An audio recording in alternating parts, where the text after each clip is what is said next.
But ಇನ್ನು ವಿಧಾನ ಪರಿಷತ್ನಲ್ಲೂ ಕೂಡ ತುಂಬ ಇಂಟ್ರೆಸ್ಟಿಂಗ್ ಅಂತ ಡೆವಲಪ್ಮೆಂಟ್ ಇತ್ತು. ಒಂದು ಕಡೆಗೆ ಸಭಾಪತಿಯಾಗಿದ್ದಂಥ ಹೊರಟ್ಟಿಯವರನ್ನು ಇಳಿಸಿದಂಥ ರೀತಿಯ ಬಗ್ಗೆ ಬಿ ಜೆ ಪಿ ನಾಯಕರು ಮೊದಲಿಂದಲೂ ಕೂಡ ಆಕ್ಷೇಪ ಮಾಡಿದರು. ಇದೇ ಒಂದು ಕಾರಣಕ್ಕೋಸ್ಕರ ಪೂಜಾರ ಅವರನ್ನು ಇವತ್ತಿನ ಸಭಾಪತಿ ಚುನಾವಣೆಯಲ್ಲಿ ತಮ್ಮ ಅಭ್ಯರ್ಥಿಯಾಗಿ ಬಿ ಜೆ ಪಿ ಕೂಡ ಕಣಕ್ಕಿಳಿಸಿತ್ತು. ಇನ್ನು ಚುನಾವಣೆಯೇ ಸಾಕಷ್ಟು ಹೈಡ್ರಾಮಾಗಳಿಗೆ, ಮಾತಿನ ಚಕಮಕಗಳಿಗೆ ಕಾರಣವಾಗಿತ್ತು.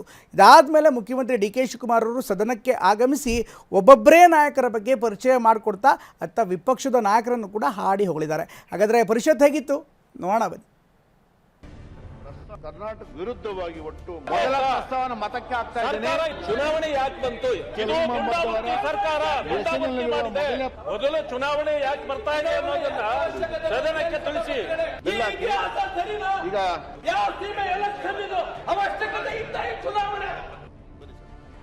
ವಿಧಾನ ಪರಿಷತ್ನ ನೂತನ ಸಭಾಪತಿಯಾಗಿ ಸಲೀಂ ಅಹಮದ್ ಆಯ್ಕೆಯಾದ್ರು.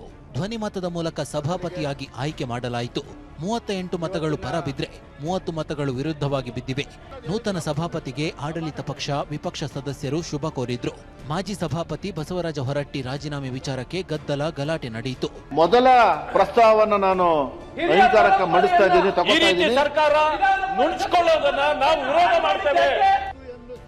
ಒತ್ತಾಯಪೂರ್ವಕವಾಗಿ ಹೊರಟ್ಟಿ ರಾಜೀನಾಮೆ ಪಡೆದುಕೊಂಡಿರೋದು ಯಾಕೆ ಅಂತ ವಿಪಕ್ಷದ ಸದಸ್ಯರು ಪ್ರಶ್ನೆ ಮಾಡಿದ್ರು.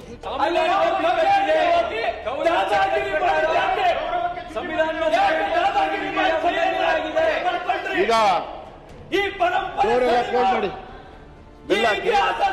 ಈಗ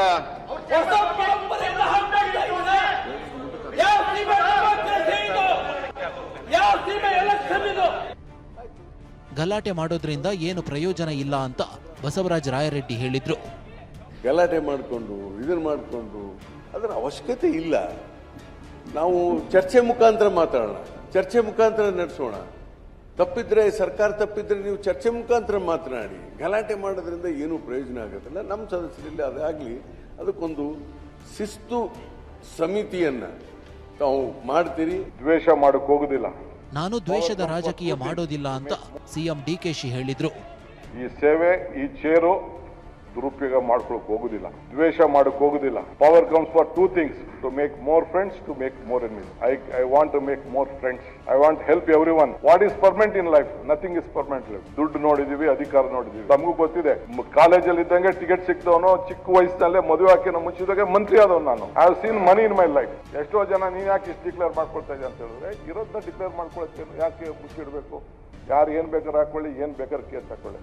when my heart is clear. ನಾನು ಯಾರಿಗೂ ಒತ್ತಡಕ್ಕೂ ನಾನೇನು ಮಣಿಬಾಕ್ಬೇಕಲ್ಲ. I will go by my conscious. Ultimate ಆತ್ಮಸಾಕ್ಷಿ ಇರಬೇಕಲ್ಲ. ವೈರಿಗಳಿದ್ರೆ ರಾಜಕಾರಣದಲ್ಲಿ ನಾವು ತಿದ್ಕೊಳ್ಳಿ. ವೈರಿಗಳು ಇದ್ರೇನೆ ರಾಜಕೀಯದಲ್ಲಿ ತಿದ್ದಿಕೊಳ್ಳೋಕೆ ಸಾಧ್ಯ ಅಂತ ಸಿಎಂ ಡಿಕೆಶಿ ಹೇಳಿದ್ರು. ನಾವು ಏನಾದ್ರು ಈ ಸ್ಥಾನದಲ್ಲಿ ಕೂತ್ಕೊಂಡು ಮಾಡಬೇಕು ಅಂತಂದ್ರೆ ನಿಮ್ ಸಹಕಾರ ಬೇಕು. ನಾವು ನೀವೆಲ್ಲ ಒಂದೇ. Let us work as A team Karnataka. Politics will do outside. Let us do outside politics.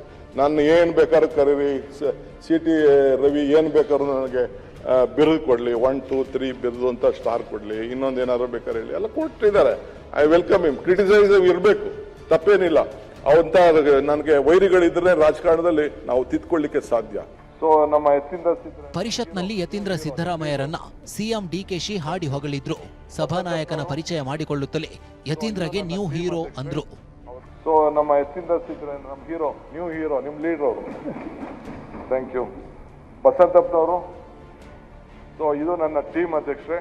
ಅವರೆಲ್ಲ ಸಹಕಾರ ಮಾಡ್ತಾರೆ. ತಿದ್ದಿ ಬುದ್ಧಿವಂತಿಕೆ. ಕುಮಾರಸ್ವಾಮಿ ಕಾರ್ಯವೈಖರಿ ಬಗ್ಗೆ ಸಿಎಂ ಡಿಕೆಶಿ ಮೆಚ್ಚುಗೆ ವ್ಯಕ್ತಪಡಿಸಿದ್ರು. ಕುಮಾರಸ್ವಾಮಿ ಅವರು ಬಂದ್ರು. Kumaraswamy vision also was very good. ಇವತ್ತು ನಾವೆಲ್ಲ ಟೀಕೆ ಮಾಡ್ತಾ ಇದ್ದಾರೆ ಇದನ್ನ ಬಿಡದಿ ಮತ್ತೊಂದು ಬಗ್ಗೆ. ನಾನು ಅದನ್ನ ಚರ್ಚೆ ಮಾಡಕ್ ಹೋಗುದಿಲ್ಲ. ಬಿಡದಿ ವಿಚಾರ ಆಮೇಲೆ ನಿಧಾನ ಮಾತಾಡೋಣ. ನೀವೇ ಬೇಕಾದ್ರೆ ತೆಗೆದುಕೊಂಡು ಬನ್ನಿ, ವಿಲ್ ಡಿಸ್ಕಸ್ ಅದು. ಬಟ್ ದಿ ಪ್ಲಾನಿಂಗ್ ಇದೆಯಲ್ಲ, that was very good. Peripheral road ಮಾಡಬೇಕು ಅಂತಾನು ಏನು ಅವತ್ತಿನ ಕಾಲದಲ್ಲಿ ನೋಟಿಫಿಕೇಶನ್ ಆಗಿತ್ತಲ್ಲ, ಈ ಕನೆಕ್ಷನ್ ಪೆರಿಫರಲ್ ರೋಡ್ 2 ಮಾಡಬೇಕು ಅಂತಿತ್ತಲ್ಲ, ಬಹುಶಃ ಅವತ್ತಿನ ಕಾಲದಲ್ಲೇ ಯೋಜನೆ ಮಾಡಿದ್ರು. ಇಂಪ್ಲಿಮೆಂಟ್ ಮಾಡಕ್ಕೆ ಏನೇನು ತೊಡಕು ಬಂತೋ ಇಲ್ಲ, ಅವ್ರ ಟೈಮ್ ಸಿಕ್ತಿಲ್ವೋ. ವಿಧಾನಸಭೆ ಹಾಗೂ ವಿಧಾನ ಪರಿಷತ್ ಕಲಾಪ ಅನೇಕ ಇಂಟ್ರೆಸ್ಟಿಂಗ್ ಸಂಗತಿಗೆ ಸಾಕ್ಷಿಯಾಯಿತು. ಕೆಲವು ಚರ್ಚೆಗಳ ಜೊತೆಗೆ ಉಭಯ ಸದನವನ್ನ ಸೋಮವಾರಕ್ಕೆ ಮುಂದೂಡಲಾಯಿತು. ಕಿರಣ್ ಹನಿಯಡ್ಕ ಜೊತೆ ಹರೀಶ್, TV9 ಬೆಂಗಳೂರು.